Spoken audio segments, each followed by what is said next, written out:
Hello people, Espen Kraft here. I hope you can hear and see me okay on camera. If not, please let me know in the comment section. Not much I can do about it anyways, but we'll try. And will you believe it? It's almost a year since my last live stream. I have no idea why it's taken so long to do another one, but maybe it's the time of the year. I started up late last year as well. And here in Norway, it's 9 p.m. It's very cold outside, minus 13 degrees Celsius. I think that's about 8 Fahrenheit. And yeah, we're gonna answer some questions tonight and maybe have some fun in the comment section. Like I told you already, if you've read all the comments, play nice in the comment section. There might be minors watching as well. So keep your language in check. Otherwise, I'll have to kick out anyone going out of line. And well, there's been a great disturbance in the force lately, and a lot of rage, apparently, and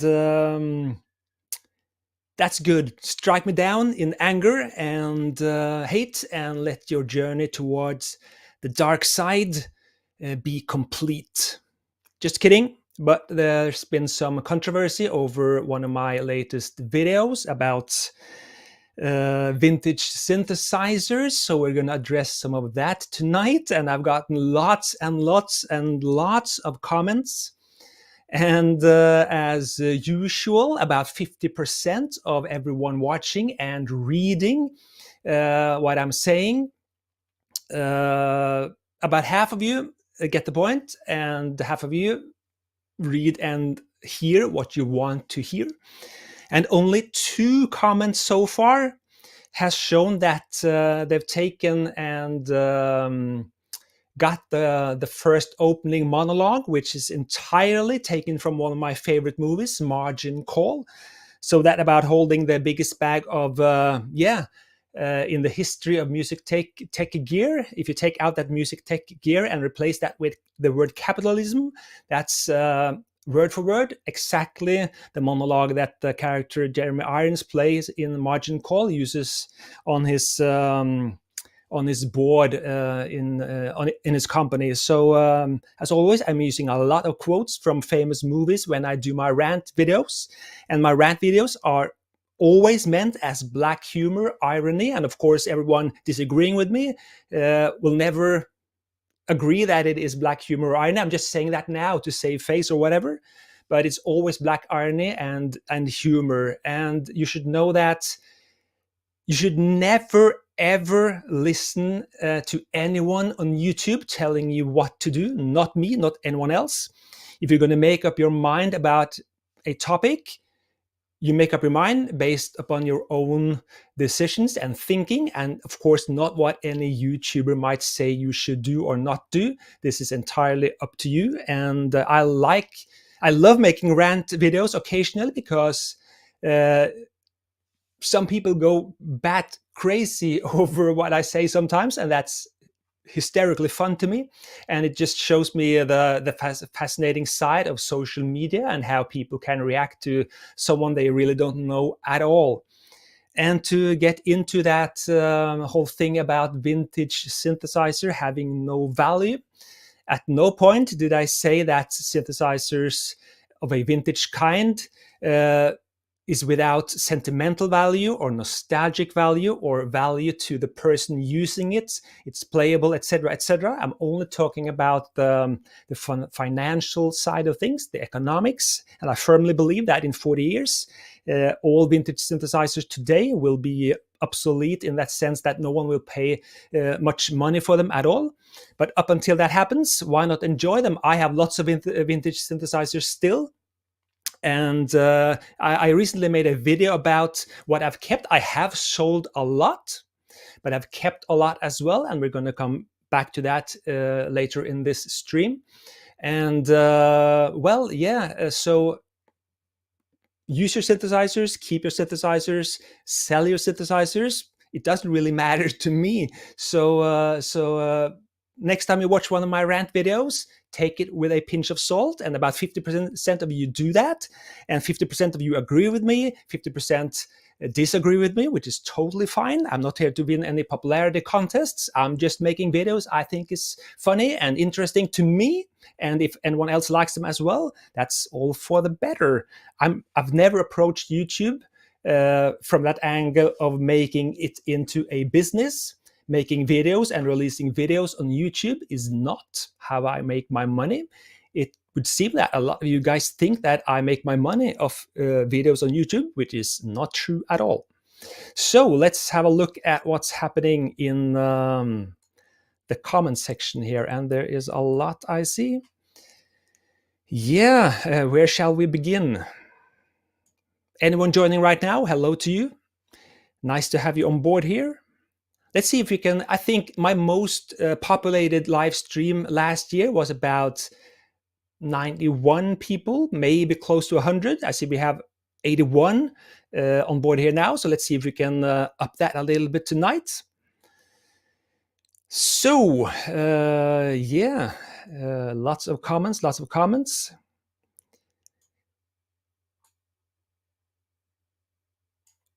We have one comment coming in before the live stream started. So let's try that one first, because it's actually related to that rant video.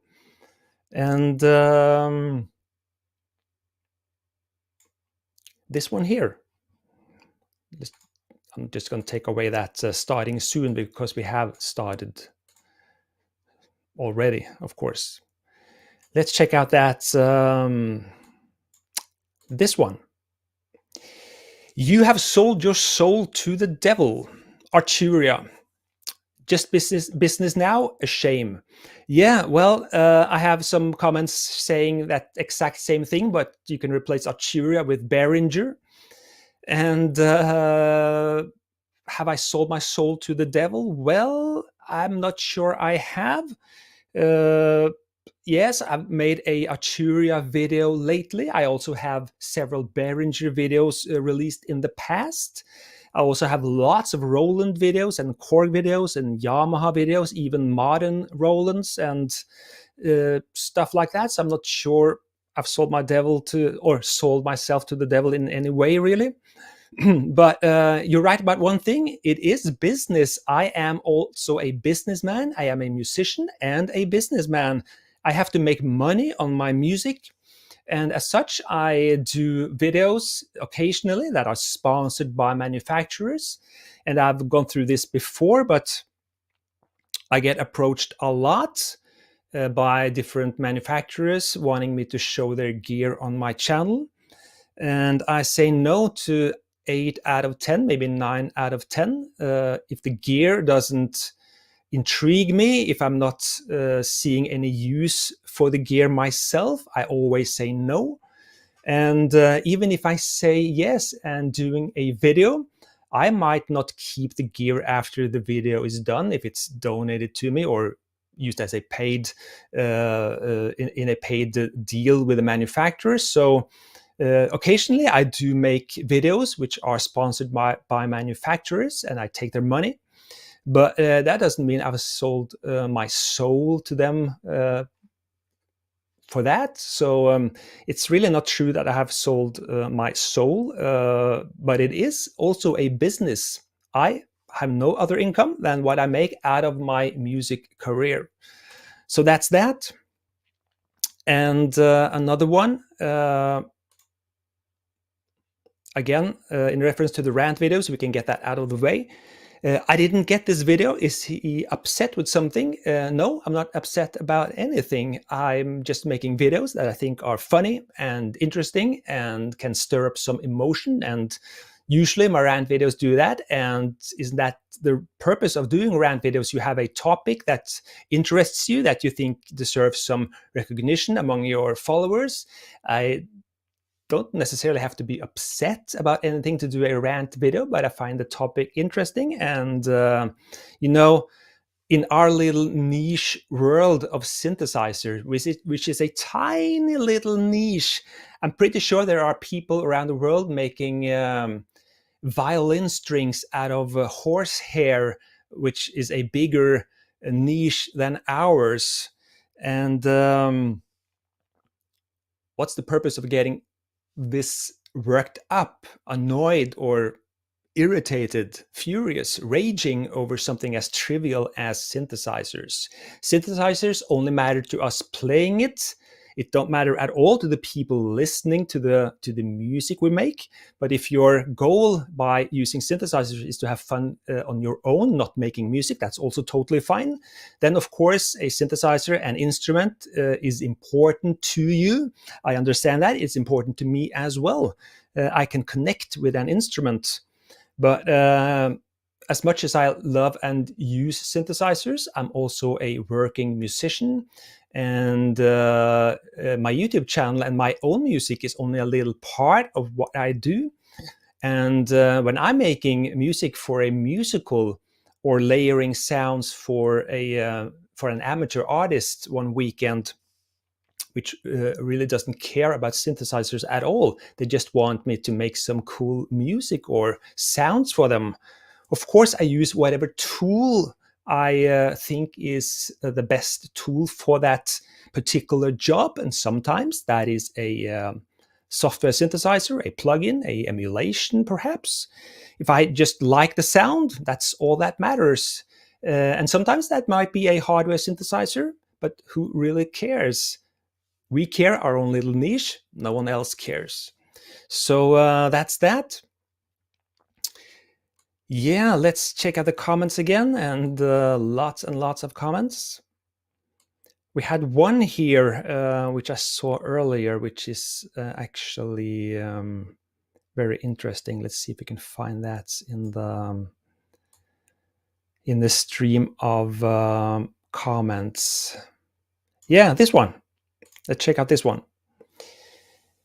If you wanted to truly capture that 80s vintage sound, why would you choose a DAW over reel-to-reel? And if I assume it's a he, I've seen you use the Tascam, which is a tape recorder I have. I also showed the 8-track Tascam earlier. But why not an 16 or 24-track reel-to-reel? And this is kind of a... it's Francisco Del. Hi, Francisco. I see that now. And the question about tape recording, reel-to-reel recording, is something I get all the time, more so in the past than recently, but anyways. And I have used tape reel-to-reel a lot in the past, and I've even used it on one of my latest albums, or my latest album, Dreams. I used 8-track reel-to-reel on some of the sounds. I have videos about that, so I do use it, and I could definitely see myself using it again. I don't want to invest, the invest word. I don't want to buy any tape reel-to-reel recorders now, especially not older complex ones.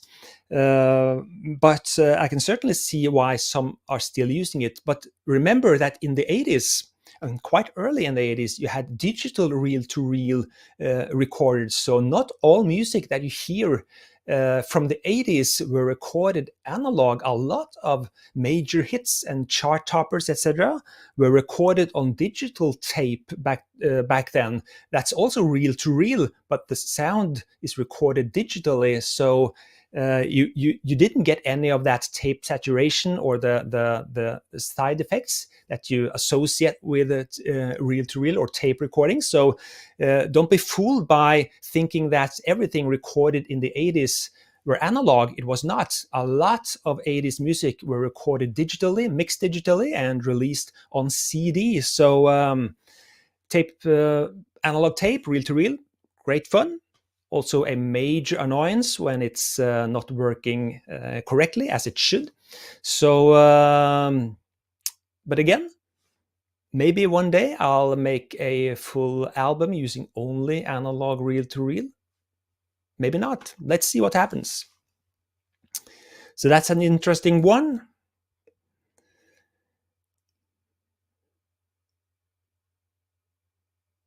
Let's take this one, just jumping around here.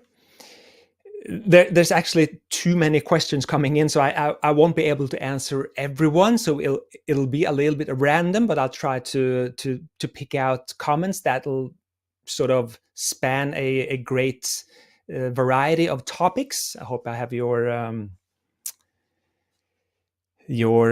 blessing on that one. I recently played live for the first time in 20 years. I have that live video, that performance on my YouTube channel. And hi, Mario. Thanks for asking or commenting. I enjoyed your live performance lately. Any other planned? Interesting question and great question. I don't have anything planned right now, but both me and the guitarist really enjoyed that gig. And even though a lot happened on that gig that you don't see on the video, I have a behind the scenes coming later, but a lot of things happened that really we can improve on further gigs down the road. So I'm starting to send out some requests to different festivals and gigs, places of playing around Scandinavia actually these days. So hopefully we'll get some gigs so we can maybe visit some of you near where you live, without me having any more concrete at the moment to tell you about that. But if you are a live music arranger watching this, please contact me directly if you're interested in having me come and play at your venue. So thanks for asking that.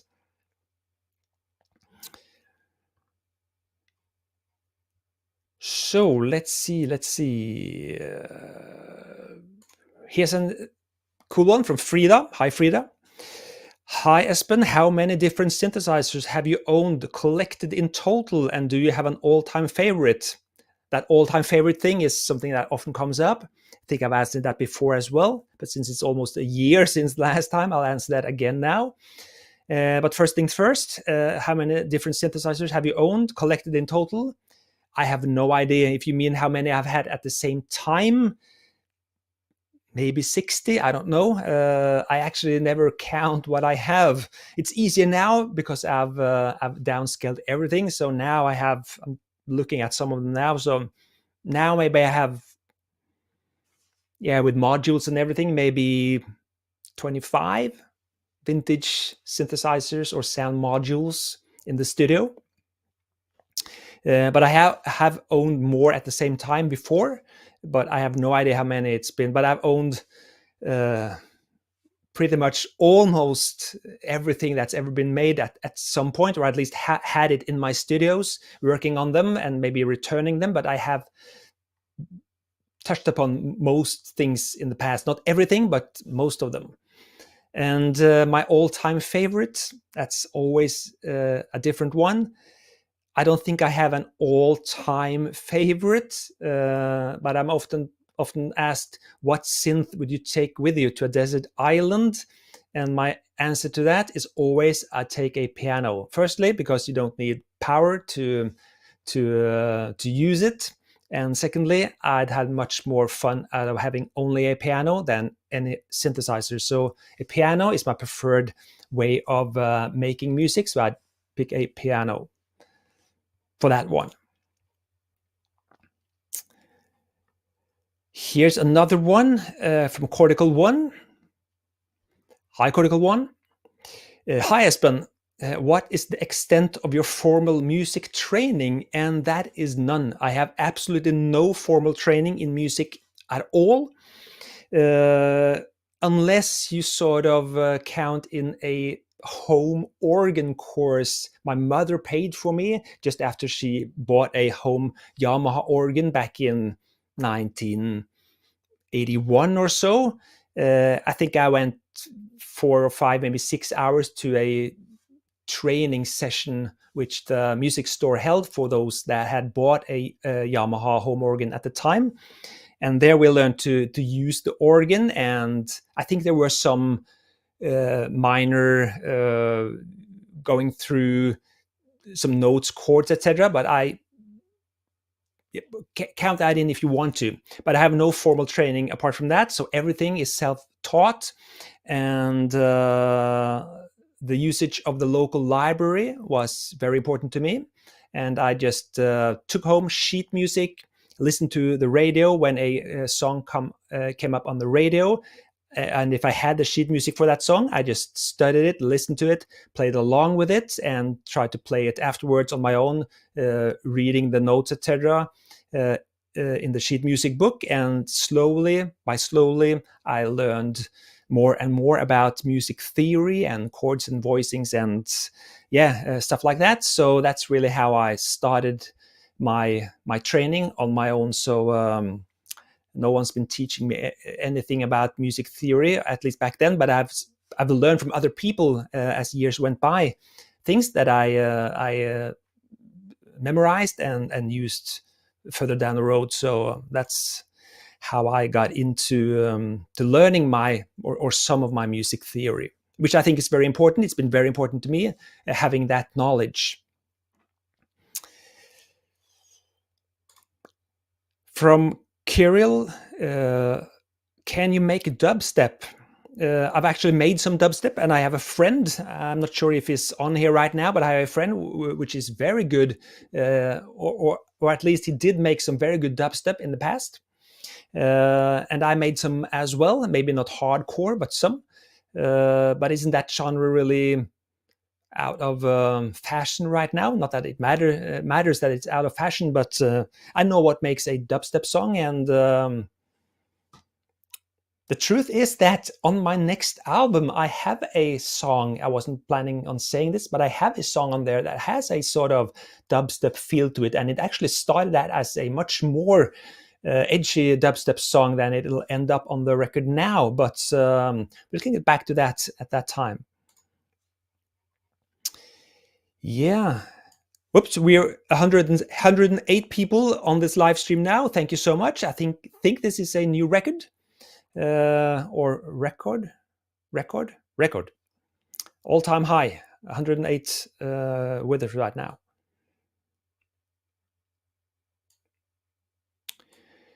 So let's see what else here.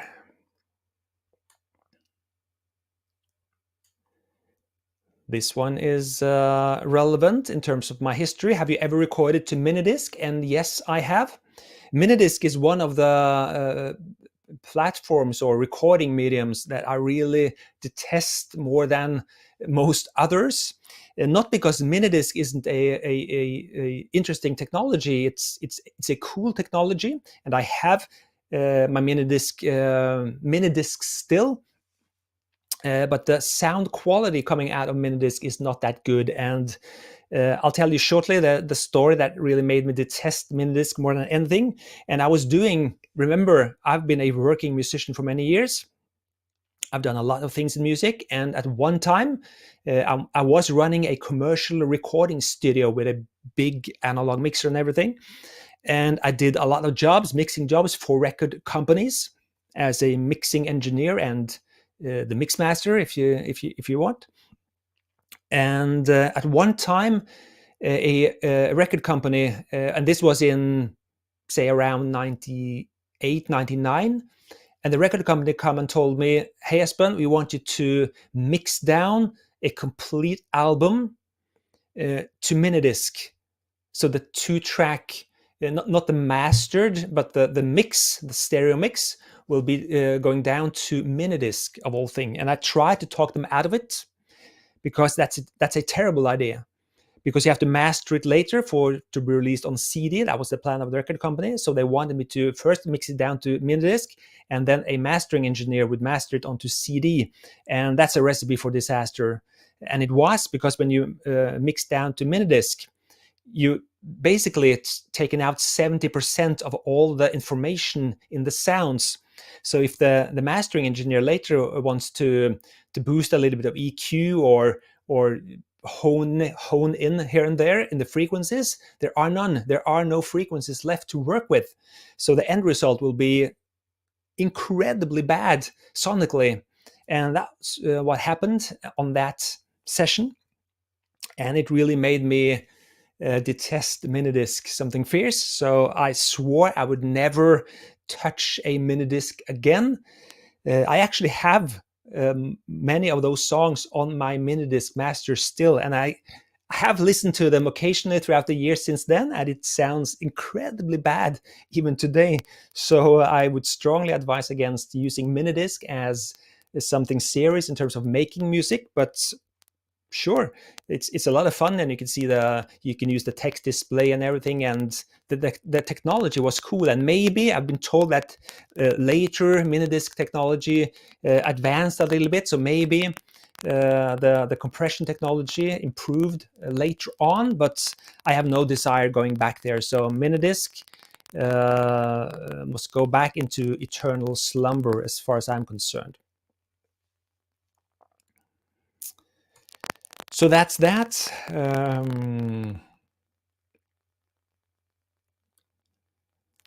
So let's see. I see there's some other questions here about recording to tape, so I've answered that already. And if you just come in, please watch the stream back later when it's recorded and see for yourself. And if you miss the comments in the comment section here in the chat window, this is also recorded, but it won't appear straight away when the stream is done. It'll take up to 24 hours for YouTube to compile the chat window, so it will be available later. So my experience is it takes about 24 hours for the chat window to appear when you watch the stream back later. So I say that because I often get comments 1 or 2 hours after the stream ends. Hey, where's the chat window? And it will come.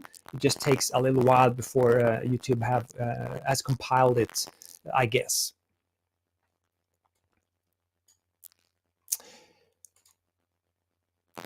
From Swords and Synthesizers. Cool nickname, by the way. Great Christmas jumper.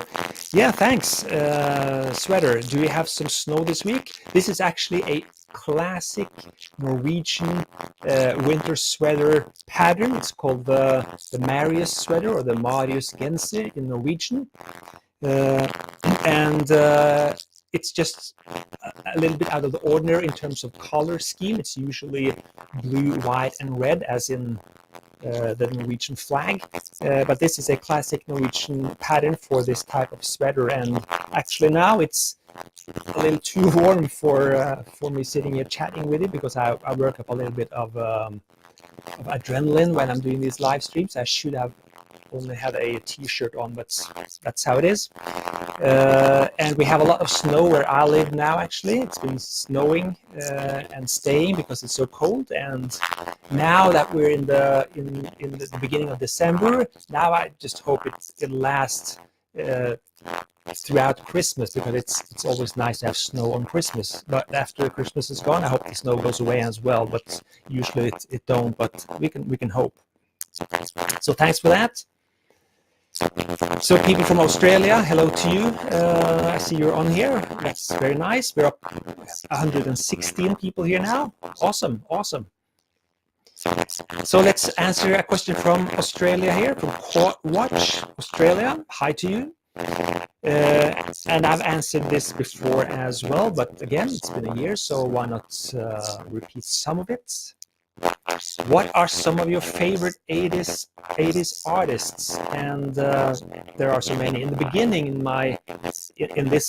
the form my YouTube channel is now, I always listed my favorite artists at the end of the video description. So if you watch some of my earliest videos and scroll down to the bottom of the video description, you can see me listing my favorite artists from the 80s, and it's so many.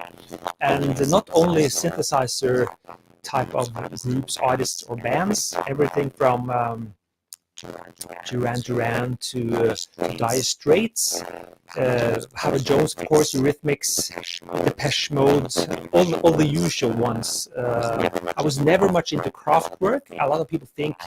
I actually had a little chat with a guy yesterday who didn't believe me when I told him that my real name was Espen Kraft. A lot of people actually think that Espen Kraft is a nickname or a made-up name, and I'm using the Kraft because I love Kraftwerk.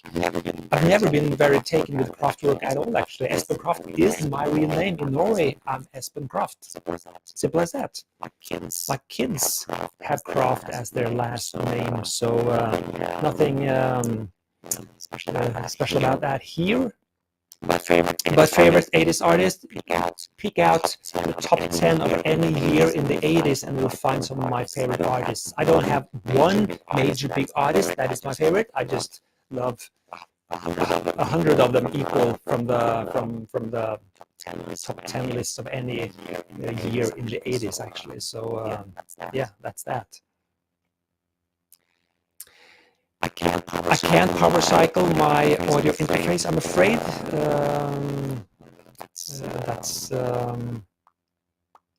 That's not possible, but I can try to do something.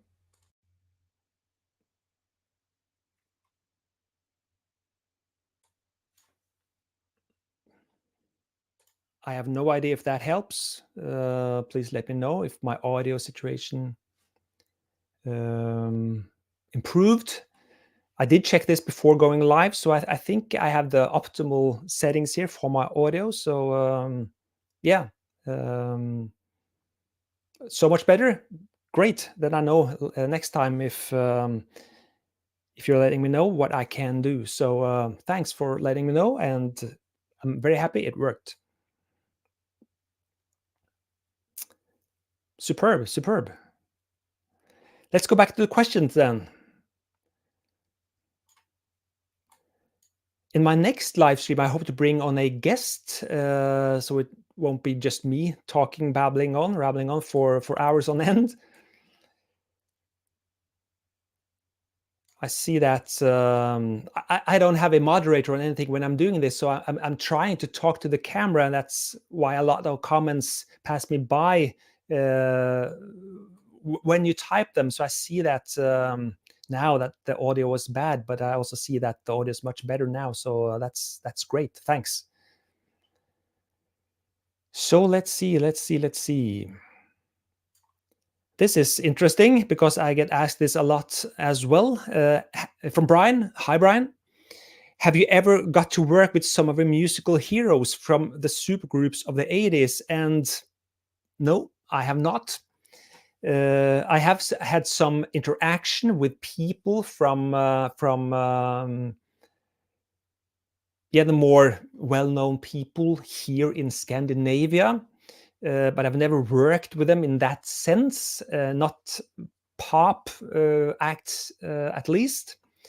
Not that I've sort of aimed for it. I've always been in the shadows in terms of fame and fortune, even though I've been doing this since the actual '80s. But I've never worked with any of those artists that you might refer to as super names back in the '80s, unfortunately for me. But I know I could do a great job with some of them if they contacted me now, because some of these groups or artists are still going at it. And in my opinion, I won't name any names. In my opinion, a lot of those groups or artists having at it today don't sound so good, I think. So they could definitely need some help, and I'm pretty sure I could contribute in some small way.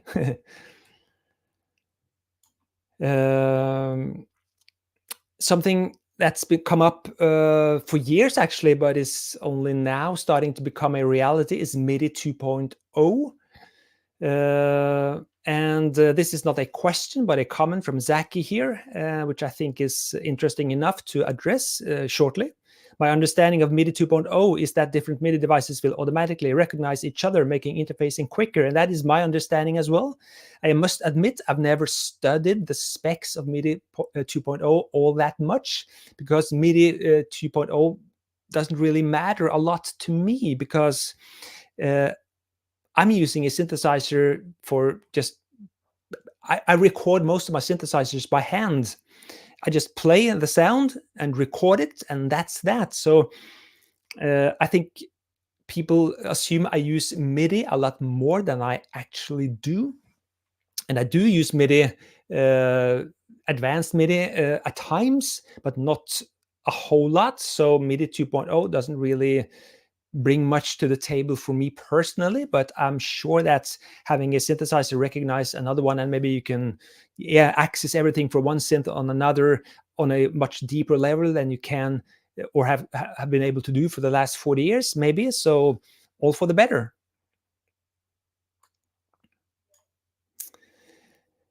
And here is one of the other topics I was going to address today. And before I continue, let's have a sip of water. I have made a video on YouTube lately, and I've also made a post on my Facebook, which is where a lot of action happens in terms of following me online. I highly recommend you sending me a friend request on Facebook if you're interested in my day-to-day life, so to speak, because I try to post once or maybe every second day on Facebook. And that is why did you leave Spotify, from Philip here. And well, I won't bore you with all the rants in regards to that, but Spotify, they are thieves, they are pirates, and they steal the artists' money. They have been doing it for years, and now it's become even worse with their new play limit before you get any revenue at all. So basically, if you're a small artist and you don't accumulate 1,000 streams or plays for your music, you won't get paid at all by Spotify. But the revenue those streams generate will instead be given to Ed Sheeran and Taylor Swift. That's basically how they're going to operate now. So it's even worse than before. And I'm actually not... I had streams way above that, so I did get paid. I was paid by Spotify monthly, not all that much, but not coffee money either. But I should have gotten a lot more. Any artists posting their music on Spotify through their aggregator, which is it's a disgrace in itself that you have to have an aggregator, paying an aggregator to have your music on Spotify. But that's another topic. Spotify doesn't pay out what they should, and they're keeping the money themselves, or giving them to the major artists, and the playlists and the curators of playlists, etc. It's all bought, it's all compromised and corrupt, and as such, I have no intention of longer having my music on Spotify for that reason. In fact, I've taken my music down from all streaming platforms as of yesterday. It might linger for a couple of more days, but at the end of next week, you won't find my music at all on any streaming platform. And I've already taken some hate for that as well, that I'm betraying my fans, and it's not right of me taking my music down because people want to listen to my music, etc., etc. And you can still do that. I have all my music on Bandcamp. I'm setting up a playlist on my YouTube channel where I'm going to reinsert all my music, so you can listen to that. And I've already made my last album as a physical release. It was sold out last year, though. But my next album, which I'm working on now, will be released on CD and maybe cassette as well. So I will start releasing all my music on physical medium, so you can buy my music and support me that way. So the way I see it, if you like my music, if you love my music, and you miss it on Spotify or other streaming platforms, head over to Bandcamp and buy it there, and you can listen to it in top quality, which you don't get on Spotify, unfortunately. So, but by all means, what I'm doing, again, not something you must do if you're an artist. I hear the banter about being on Spotify will help them get noticed, and you can have a breakthrough on Spotify, etc., etc. That's not going to happen unless you're a major artist from before, or unless you're doing a lot of touring, live gigs where you get the exposure. You're not going to be big on Spotify by accident, or because you're on someone's playlist. You will always be a minor artist on Spotify. So and you'll get only the crumbles from the emperor's table by being on Spotify. So I highly recommend giving Spotify the boot and finding other means of getting your music out than Spotify. But I am not naive. I know that a lot of people will not do that, and by all means, it's not my concern what you do with your music or your career, but I will no longer subject myself to the tyranny of Spotify and making them richer. So that's my sort of position on the topic on Spotify. So that's why I left Spotify.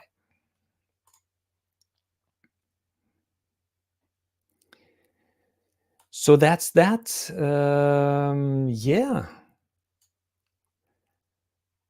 Let's see if we have...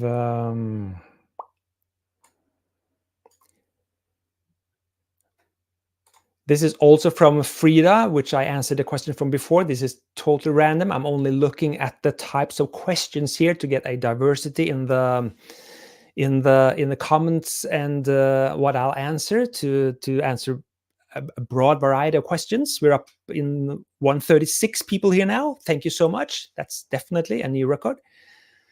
From Frida again, did you ever make or would you consider making a Commodore 64 remix cover? And are you a fan of the genre? And if so, do you have a favorite SID tune? I have a couple of Commodore 64 videos on my channel, and I did make a remix, a cover of my own song, The Golden Boy, the C64 version, which is still on YouTube, that video, when you can listen to at least some of it.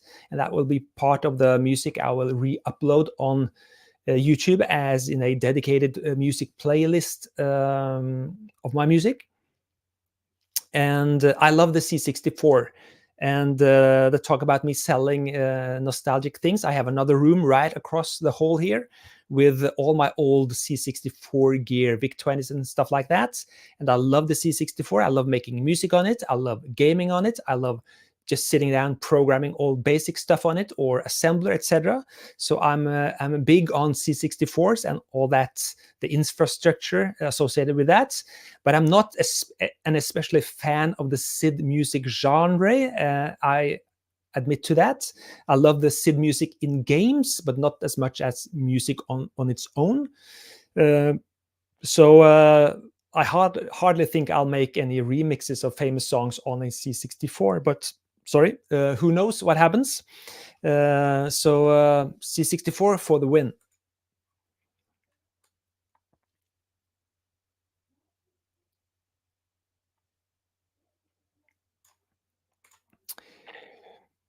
Hi, Espen. This is from Rachel. Hi, Rachel. Espen, will you be releasing your back catalog of music on CD? And that's an interesting question. And I've sort of, yes, decided that I will re-release my album Those Days on CD. Yeah. Since it's already out, it was out on Spotify and all that, but it's still available on Bandcamp in its original form digitally. So just to make a sort of version 2 of that, I will release that album on CD in a remixed version, not remixed that I'm going to change the sound. I'm just going to mix the music again to add some more clarity.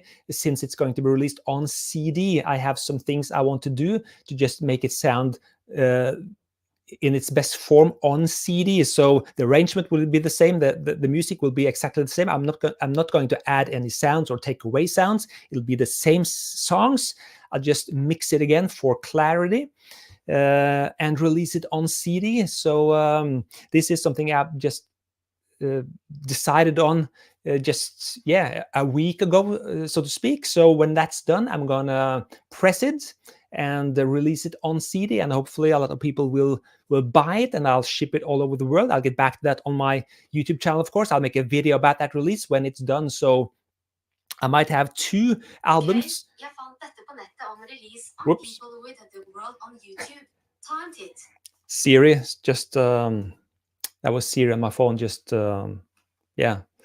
picking up something I said here. Sorry about that. But again, maybe I'll have 2 albums almost back to back later on. Those Days, my album from 2017, and the new one. So I hope that answers your questions, Rachel. And I know you're interested because we've had some correspondence on Facebook already. So I'm saving 1 copy for you. I'm actually looking very forward to doing that little mix job on that album.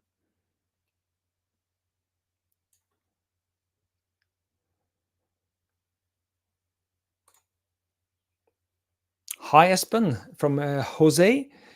Hi Jose, hi Espen. What do you think of the future Montage MVST? And to answer that, I have no idea what that is, or what it can do, or what it will sound like. Although I use a lot of VSTs, I don't really keep track of what's coming out. So I'm probably years behind on new releases on the VST. I'm mostly informed about VSTs when I get questions or requests from the manufacturers of showing them on my channel, if I'm willing to do that or not. So I have no idea what the Montage VST will be like, so sorry about that.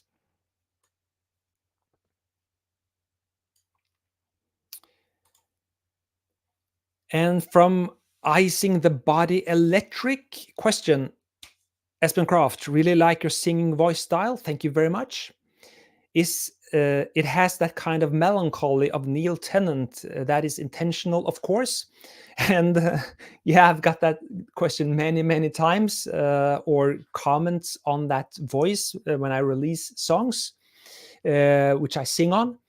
And the truth is that I've never actually, and this is the honest truth, know that we'll always get the honest truth in my live streams. I've never actually set out to copy Neil Tennant's voice in any way, but I have that same tonal register, that sort of nasal voice.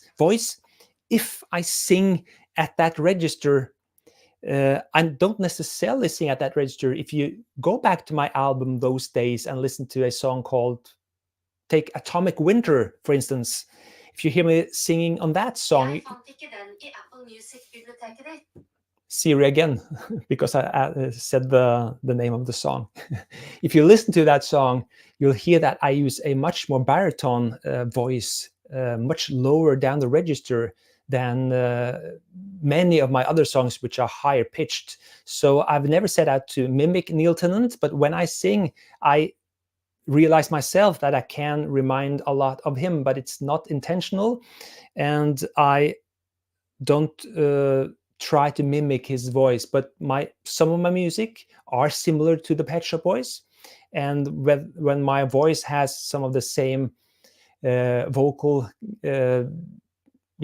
sounds, I can certainly see why some think I mimic him on purpose, which I'm not. So hope that answers your question. And here's one from Ricky D. What's since left in your studio now? And for that, you just have to go back to one of my latest videos where I go through what's left in the studio, actually. So if you watch that, pick up on that, you'll see exactly what I have in the studio. So let's see. I think this is in regards to albums coming out on physical release. And like I did with the cassette release last year, if there's a demand for me signing CDs or new cassettes, whatever, I can certainly do that. I don't think I'll do any limited run like I did last time with each numbered, etc. But I can certainly sign any physical release going out into the world if you want me to, no problem.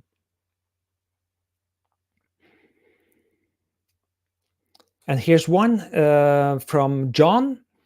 I have the D50 and I wish I had the PG1000. You have the PG800 and that's even more rare than your synth. You're lucky. And thanks, John. I no longer have any JX8P. I've sold that, and the PG800, which you saw in my videos, that belonged to a friend of mine, Anders Jensen. So that's back with him. But I agree that using a PG800 makes programming the JX8P much more efficient and fast, maybe. And the PG1000 for the D50, the same thing. Having a programmer is often a big advantage when programming many of these old menu driven button synths, so definitely a good thing to have a controller for those synths.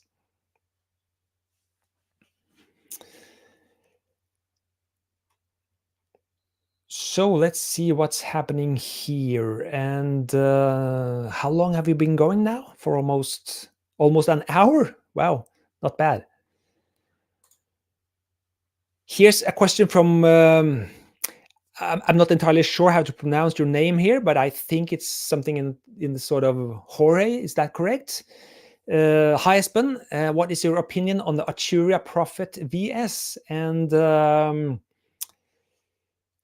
I'll probably be accused again for selling my soul here, but having had the original Prophet VS for some time, and it's still here, I'm looking at it right now, it's right here.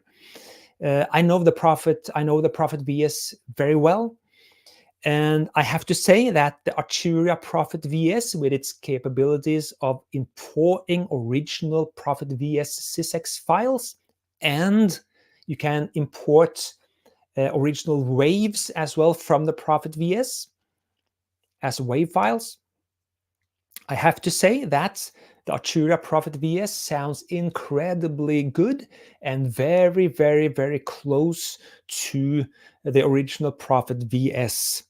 As with all VST emulations, I think it'll sound even better if you record them out of the computer through a preamp, add a little bit of saturation there and recording it back into your DAW.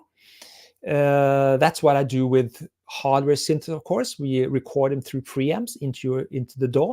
When you just render out your VSTs inside your DAW, I think you're missing out on an opportunity of making it sound even better. So I always record my VSTs out of the DAW through the preamps and back to the DAW on a separate track.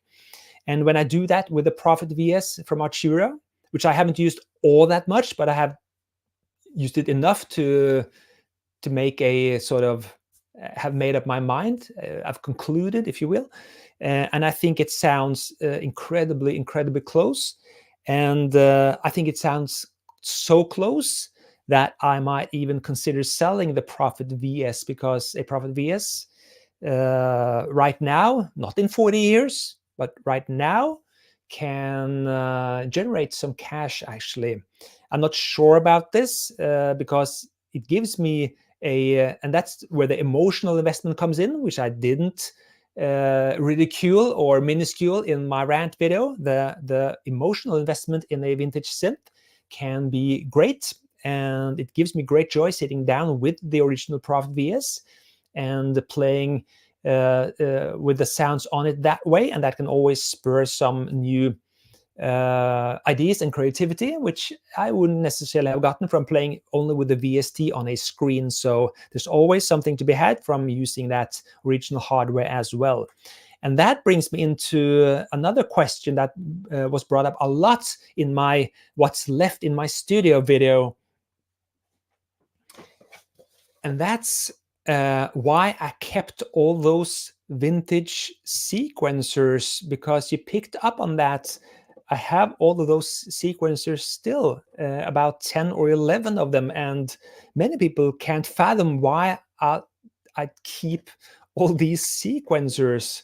The Yamaha QX series, this represented here by the QX7. So I promised to answer that in the live stream, and I'm going to do that right now. Using it doesn't have to be vintage sequencers, but it's mostly vintage sequencers that I have. Using a sequencer after I've written a song, it's a lot of fun to me, sitting down with the song already composed, and I start fleshing out some arrangement ideas with a sequencer, a hardware sequencer, and not in a DAW, because using those sequencers, and especially when I have so many, the workflow is different, and I don't always remember how to work these sequencers if there's been a couple of years since I used them last. For example, with the QX7 here, if I'd sit down with that now, I'd probably would have to look a little bit up in the manual, maybe watch my own video from some years back, etc., etc. And in that process of using that sequencer, maybe relearning it a little bit, there's happy accidents. I do things that sort of takes what I'm doing into another direction, and it sort of spawns creativity, ideas, inspiration, which I then can take over back into the DAW and work further with that idea there. So remember, I'm first and foremost a musician. I write and make music, and as such, creativity and inspiration is very important in that stage. At that stage, so there's where I keep some of my secrets by using sequencers, because it can lead me to new arrangements, new ideas that I wouldn't have gotten anywhere else. And I've found throughout the years that that's really what gives me a little kick, more than actually sitting down with a synth to play. Because I sit down with a synth to play, I often play the same chords, etc. I often use the same chords in my videos, demo videos on YouTube as well. But when I sit down with a sequencer, I have to sort of learn it again, and that prevents me from doing the same chords, if you get what I mean here. So that's really why I've kept those sequencers. And another thing is that most of these sequencers, they're not really worth selling anyway, because they don't command a lot of money. And many of them are also donations that I've gotten throughout the years to the channel and studios. So I don't like all that much selling things that people have donated to me. I have done it with some, or traded some donations for other things, but most of the time I like to keep my donations out of respect to the donors. So that's really why I've kept all those sequencers. And a lot of people actually have asked me about those sequencers, and can't believe why I've kept sequencers over synths. So I hope that my little clarification here has brought shed some light into my motives for that. So yeah, I try to avoid being repetitive when I create my art. Yeah. 144 people live now. Thank you so much. That's awesome. We're going to keep it a little bit more going here. Another question here. Espen, do you anticipate doing more videos on music recording, production, mixing, and mastering?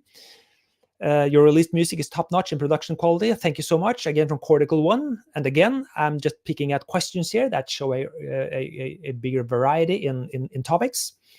And yes, the vigilant eye might have picked up on that. I haven't released many gear review videos lately, and that's very intentional. I will continue to use my old gear and new gear in videos, but I have to say I've had it up to here with gear worship videos. I've had it with that. I really don't want to spend very much more time on YouTube making gear worship videos. I'd much rather make videos showing how you use the gear in a musical context, how you can use this and this synth to create this sort of sound, and etc.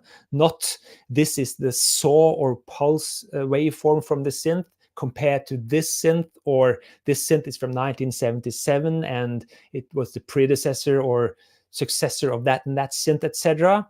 I want to have musicianship flow more in my videos going forward into 2024 than real gear worship videos, if that makes sense, sort of. That's my goal and that's my aim, and I think people will be more happy with that, as long as they can see some old synths, I guess, in the videos as well. So yeah, that's what I will try to do, and moving forward in 2024. And I've also taken down 40 or 50 old videos from my YouTube channel, which I'm not really happy with anymore being on there. So if you like videos in the past, you might not find them anymore on my channel actually, but there's still about 400 videos left. So so there's plenty of material to watch. So yeah. So let's see.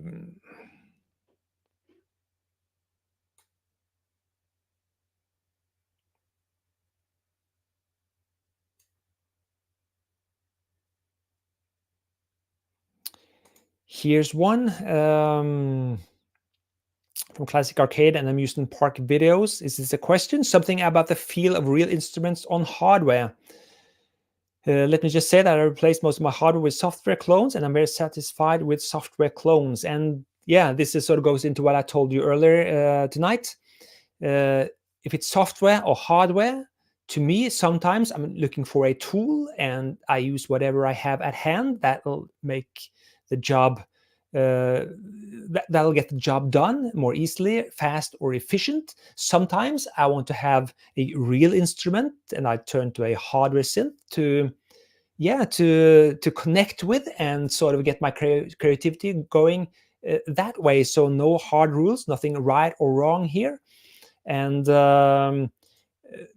this argument or sequence of arguments that this is better than that, well, better for whom and better for what? It's all good. Soul good man, soul good man, better call Saul, right? Whatever works works. So I'm not saying hardware is better than software. I'm not saying software is better than hardware. We use whatever we want to use for feeling okay, I guess. If that's in feeling okay doing a job, if that's is okay doing something for yourself, it's all good, man.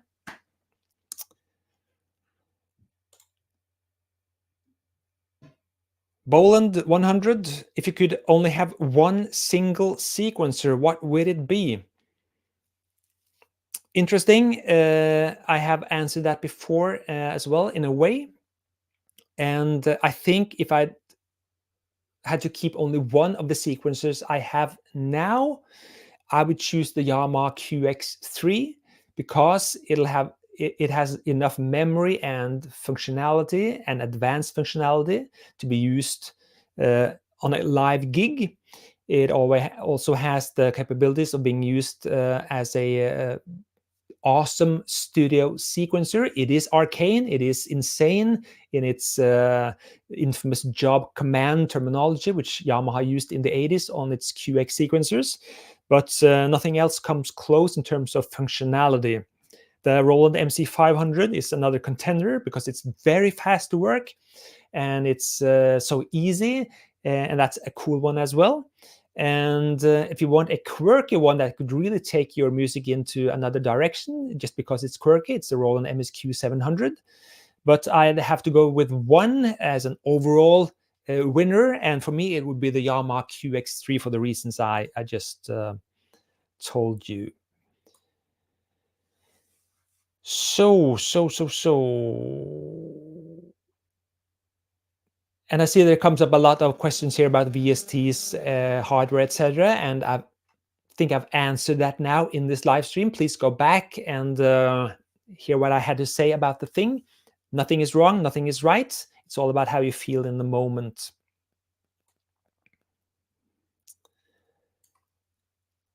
And Francisco, for your super chat, many thanks. I really appreciate it. I really appreciate it.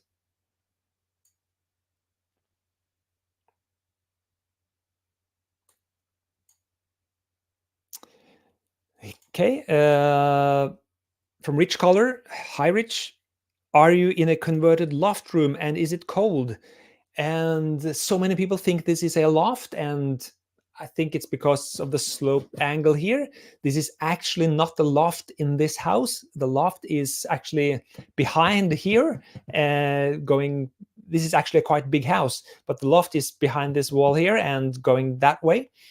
So this is not the loft, and as such, it is not cold.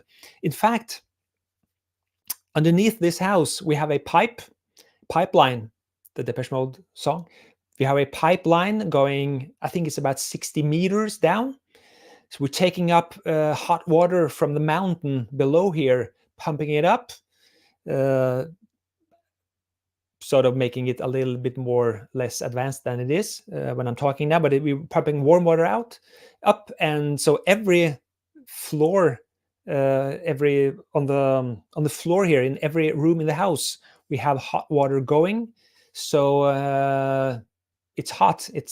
We never freeze here. Let's put it like that. So it's also very cost efficient. It costs a lot to install, but once it's installed, you'll pay off that installment fees in a couple of years, because it doesn't draw much power at all, actually. So you don't need much to keep the floors warm and your feet warm. It's enough with having a little bit of warmth in the floors, and you don't need any other heaters at all, actually. So I highly recommend that, and a lot of people have that in Norway.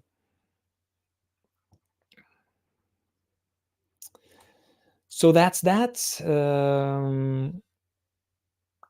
This is very interesting, which I can agree on. Why, from DL, why do VST makers include so many musically unusable mechanical or industrial sound versus including quality musical samples with color to make better songs with? And I think so myself. I find a lot of horrible presets in synthesizers, both hardware and VSTs. I have no idea why they choose, for me, so many unusable sounds. And that's because I am a melodic music maker at heart. I don't make industrial sounds or sort of effect type of sounds. I like basses and brass and strings and stuff like that I can use in my arrangements. Occasionally, I want some industrial sounds as well, and I'll probably make them myself. But I agree with you. I have no idea. I have no idea why there are so many bad presets. And when I make a lot of sound libraries myself, I always try to make sounds that are highly usable, that you can just start up and use in your own music. And occasionally I get questions from people asking me, why don't I have more experimental sounds or industrial sounds in my packs, because they want that, and that's totally fair. We're not all after the same type of music arrangements and sounds, and that's pretty good, I think, because music would be very boring if we all made the same stuff. So, but for me, I agree. I think a lot of presets and synths are not to my liking, actually. That's why I almost always make my own sounds for my music, because I find that I find the sounds I make for myself are better than most of the presets in new modern type of synths being released, both hardware and software.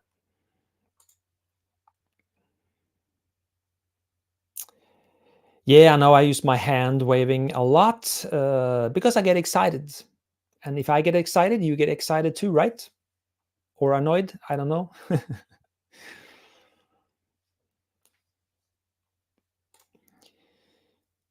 From Porfink, Porfink, that's Swedish, right? I think I see through that.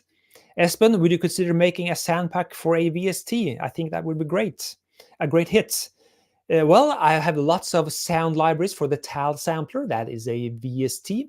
The TAL sampler is still the best sampler sounding like VST on the planet, because it actually can sound like an old sampler, the way the old sampler sounds when you put in your own sounds. So my TAL sampler libraries, that's a VST. I have sounds for the PG8X. I have sound libraries, a VST preset pack for the TAL LX. So I have actually made several sound packs for VST. So I will certainly do that in the future as well. I have nothing against either platform. I just make libraries and sound packs if I think I have something to contribute. If I think I can make good sounds for that synth, I will do it.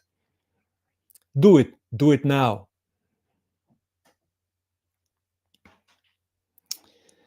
And let's do this because I've seen this scatter around the chat already. Thanks for answering, Espen. Have you made videos on how to make your own sound libraries? No, I haven't, and I don't think that's really necessary. You make your sound library. That is, you program sounds for a synth. You assemble them into a bank, which you save. And then I just make a video where I demo some of the sounds, and I make that sound pack available. So what you're really asking, I think, is would you make videos on how to make a sound which can sort of act as a tutorial on how to make sounds? And yes, I have a video done already. It's in the pipeline to be released, where I actually make a sound from scratch. I recently did a sound design job for a client, and I had to make sounds from scratch on a particular synth, and I will soon release a video where I show you how I actually did that. So maybe that will answer your question, I hope. So let's see what else. Exactly like the Pet Shop Boys song, I get excited.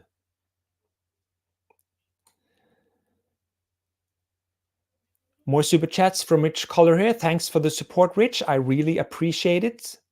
And if there's super chats here which I haven't picked up on, I apologize. I have to keep an eye on both the camera and the comment section at the same time here. I don't have any moderators or people helping me out tonight, so I might miss something. And again, I apologize if I miss a super chat here. I really appreciate super chats.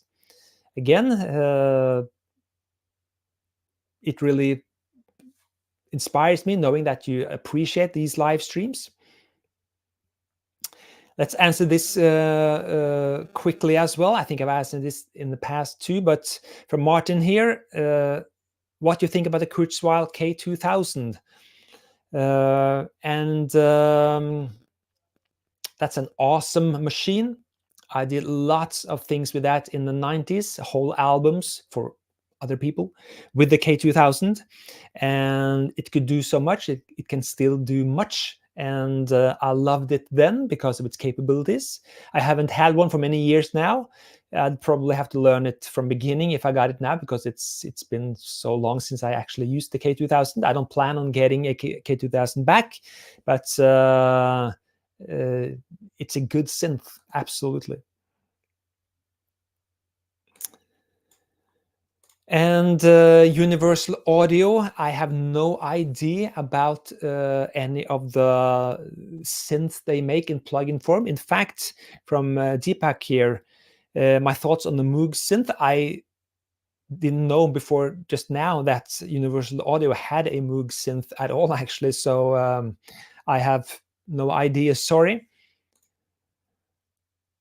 Like I told you earlier, I'm probably 3 or 4 years behind what's actually out on the open market in terms of VST synths. I let me tell you this: when I'm having my breakfast cereals and times to relax on YouTube, on the internet in general, I don't watch synth videos at all anymore.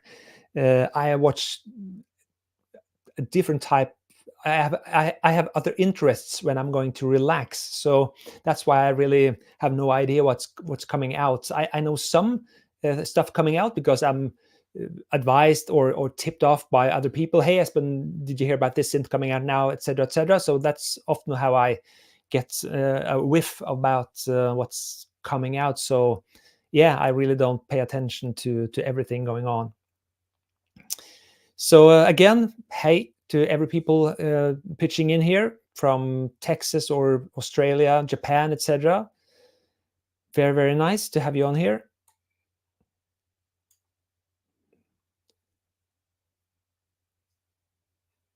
Okay, I'll answer this one, even though I answered this briefly earlier in the stream. From Kyle, are you strictly a professional musician / YouTuber, or do you have a day job? No, I do not have a day job, but I do work on my music or other people's music. I do jobs, gigs on the daytime. I don't really like to work on music at night, nor the evening. I can do a live stream like now, but I never actually sit down in the studio to do much in the evening or nights. And YouTube is only a small part of what I do, but it's the part you see. So a lot of you guys think that my job is being on YouTube, but it's incredibly hard making a living from doing a little niche channel on YouTube. So I use YouTube as a display window of my skills, so I can get other gigs from the exposure I get on this YouTube channel. So I am a professional musician, and I am on YouTube, but I'm not sure I have that much influence as people actually would think I have. Again, back to that latest Rant videos. I don't really think people pay that too much attention to what I say in terms of tips or advice in terms of what you should get or buy, etc. So when I say that you should sell your synths because they're going to be out of value in 40 years, I think it just rubs some people up the wrong way and they rage about it. But I hardly think people will actually sell their synths because I said so. Again, always take my rant videos with a pinch of salt. They're only meant to be black humor, irony, a little bit of sarcasm, etc. That's all they are, nothing else. Never do anything a YouTuber tells you to do. Never. Make up your own mind, do your own research, and just watch YouTube videos as entertainment or infotainment. There can be a lot of cool stuff to learn from on YouTube as well, but don't rush out to do what a YouTuber tells you to do. That's actually my best advice. And of course, the irony is that I just told you not to listen to what a YouTuber has to say. So again, that's your Bart Simpson logic for you for this evening. Are there any Simpson Uber fans here? Was it Chief Wiggum said that let that be a lesson, kids, or something in the line of let that be a lesson, kids, and the next sentence was kids today never learn, something like that. So my advice is never listen to a YouTuber.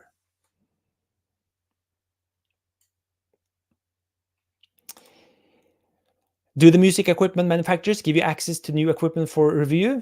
Sometimes yes. I've done some reviews in the past, but I only say yes to taking on new gear for manufacturers for a video review if they pay me well and if I have absolute editorial freedom in my conclusions and what I'm going to use the gear for.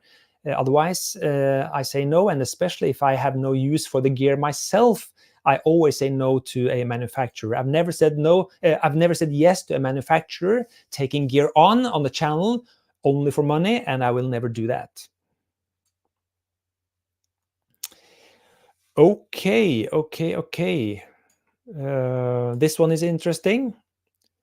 We're up in 145 people watching right now. Again, I think we're breaking the records here. From Joel here.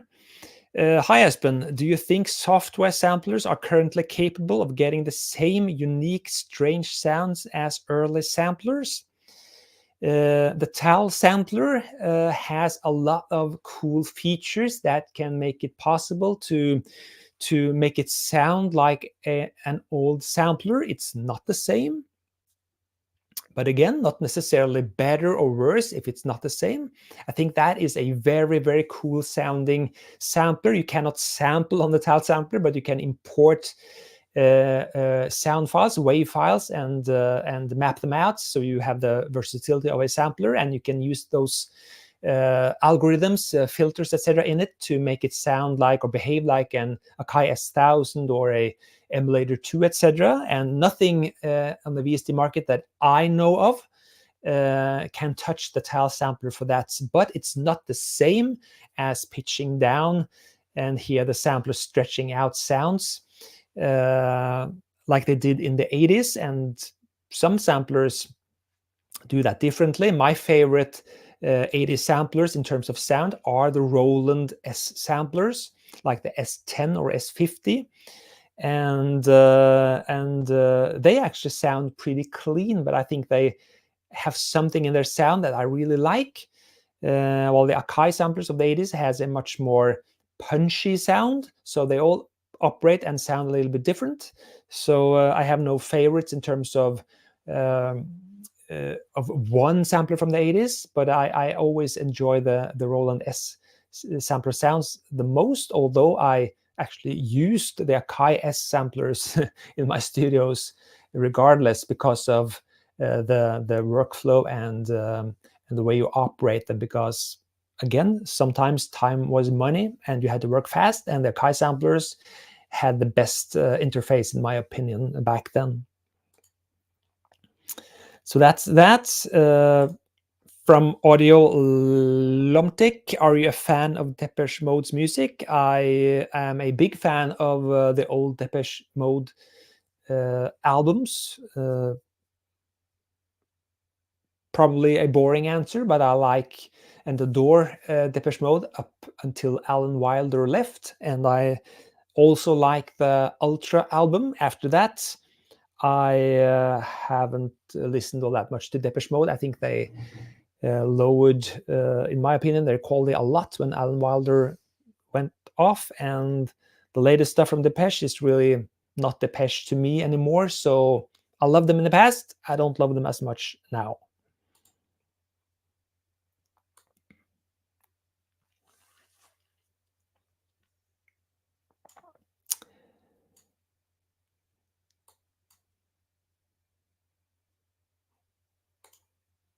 This is a very interesting topic from OD Music Man. Many people I have followed on YouTube have been lately speaking of burnout. It seems you space your presentations out across time and not try to do daily broadcast. And I think I actually release a lot of videos. For a long time, I released 2 videos a week. Now it's more scattered or a little bit random when I release videos. But burnout is something very, it's not uncommon among YouTubers. And some of us YouTubers, we chat, talk behind the scenes, sort of.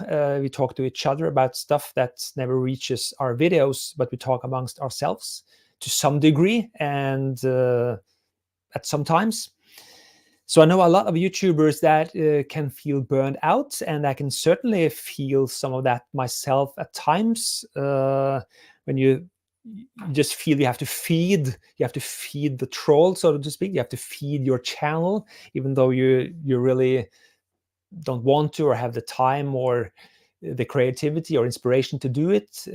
But regardless, you churn out a video or two because you feel that you have to. You owe your audience to release a video. I can certainly feel that myself at times. But I, like I told you earlier tonight, YouTube is only a part of what I do. So my life doesn't depend on me releasing a video every week or every fortnight, etc. So in that sense, I'm lucky, I guess. So I don't have to feed the troll at every time. It asks for food. But it's definitely something that can wear you down over time, I guess. I've been doing this channel for about 6 years now. And I don't approach YouTube as a business, as I know a lot of people depend on a constant amount of views, etc., to pay their bills, I guess. And I think that will wear you down quicker, because you're worried about not bringing up your quota each month, etc., from YouTube, your revenue. So I've always considered YouTube as a sort of free time. It's my free time. So I still do videos that I think are fun to make for me. I know a lot of people are having YouTube as their main business. They have to feed the audience what the audience want. If I were to make videos that I felt you as the audience demanded of me, I would have burned out years ago.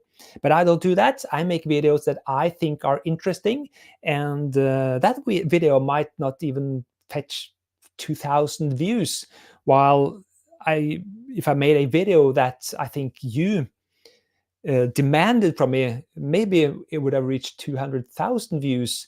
But that way, I'd felt I'd compromise my my life, really. So I just make videos I think it's fun to make, and I release them when I think it's fun to make them, and I delete videos if I think that's the right move for me, and I'll take my music off Spotify if I think it compromises what I believe in. And that's really how I go about doing my or living my days. I quit my day job. I had a day job back in the day. I quit that because I hated it. And if I start to hate what I'm doing here on YouTube, I'd quit that as well.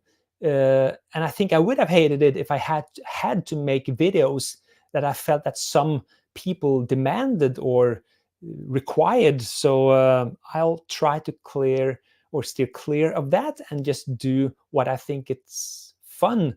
Life should be fun. Life shouldn't be a chore. Life shouldn't be a grind. Life shouldn't be like Conan the Barbarian, just grinding that stone. You should enjoy life. And if I can do it the way I do it now, I'll continue to do YouTube for some time yet, I think. So that was, well, sort of my approach to it all.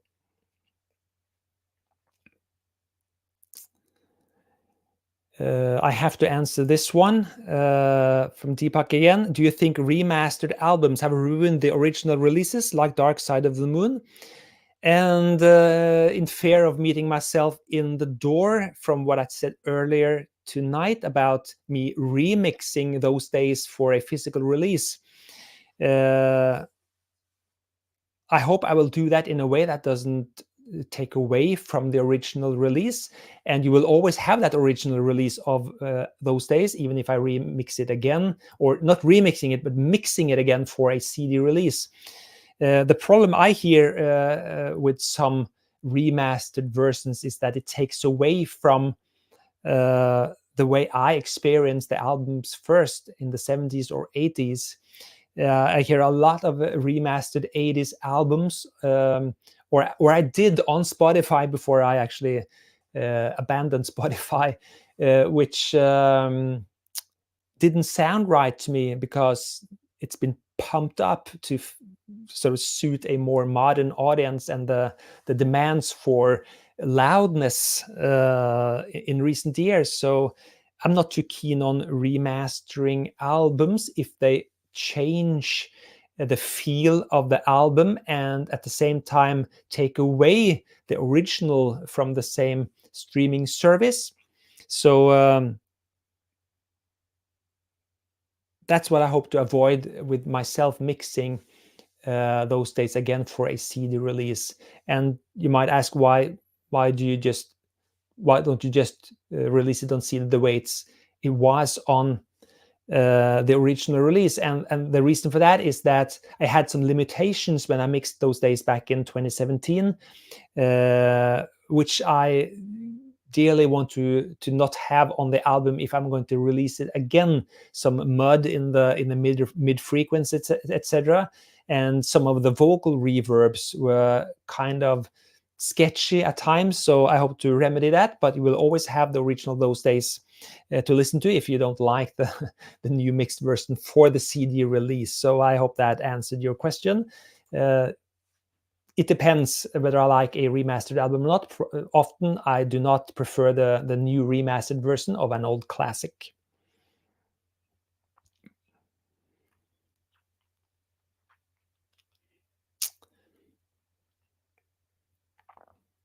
Again, live gigs, watch back on the live stream. I answered about coming live gigs there. I'll answer a couple of more questions before we're gonna close this off. I had a sort of time limit of maximum 1.5 hours, and but I see you're still on 140 people watching now. So hopefully that means that the topics are interesting and you enjoy the live stream. I really appreciate it. And again, I've seen some super chats coming up here from people, and I can't thank you enough. I really appreciate your donations and super chats here. Uri and Mimuchu Dom, etc. Thank you so much. Let's check out this from DJ Canyon. Can you tackle this kind of problem for some? Analog synth sounds on its own and the same synth in a mix. What synth have the biggest difference in recording VS versus on its own? Very interesting, and that sort of boils down to a more...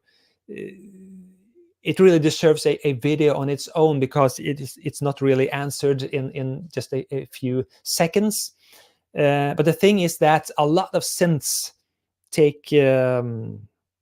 whatever big major hardware synth, you play a chord and it sounds massive. And on its own, on a stage with just maybe the synth and a guitarist, it'll be awesome. But when you have 7 or 8 other tracks as well in a mix, you can't have every synth sounding majestic and epic. It'll just turn to mud. So you have to tame it, and that's really mixing skills, which can be learned and developed and honed in over throughout the years. But it's not easy to just do it when you're new, etc. So no easy question, but the general tip here is to high pass a lot. Use a high pass filter on your synths to make the lower bass frequencies go away, so you won't interfere with the bass and the kick drum. That is always a good place to start. Almost, I'd say 99% of all my separate tracks in a arrangement are high passed from 100 hertz and up to 300, 400 hertz. So on their own, that big majestic pad is often very thin on its own, isolated in the arrangement. So there's a big difference between live playing and in the arrangement in the DAW, because live it's often much less synths going on at the same time. And what synth have the biggest difference in recording versus on its own? Well, it's hard to say really, but all synths that have a panning parameter that you can use to spread out the voices tend to muddy the mix. So when I record synths, I often narrow them down to almost mono, and I place maybe one synth to the left and one to the right to make up a stereo sound that way, or 2 different synths. Very rarely do I pan the same synth out in left and right. So maybe that'll answer your question, perhaps. Interesting topic. Maybe I'll do a video on it later. So again, people, if you have to go and leave the stream, that's okay. I realize that in other places in the world, you have things to do than sitting around listening to me for 2 hours. So absolutely. Yeah, I see the questions are coming in here, and I think it's time to wrap this up. As always, I apologize for not being able to answer everything, but I hope to do these live streams again. I hope to come back with one live stream before Christmas. Maybe we'll do a Christmas special as I did last year, if there's enough interest for a Christmas special. Maybe I can bring in a guest or 2. Please let me know in the comments, the chat here, or maybe in the comments afterwards when the live stream ends. But there's definitely some room for more Q&A sessions, I guess, and I'm grateful that you still want me to answer some of your questions. I've saw some comments before the live stream started about thinking this would be only a Q&A session now about VST synths, since I didn't have any hardware synths left, but I have lots of hardware around me here, so there's no fear of that. I'll keep both worlds happy, I think. So let's pick out one more question before I call it the night here, and let's see if we find something that hasn't been answered before here.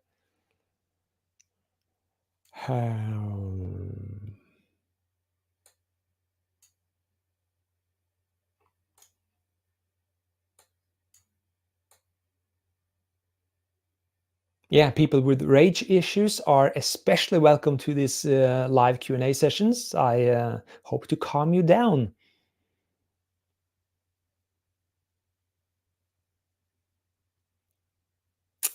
Yeah, it seems that most questions here now are about things we have touched upon.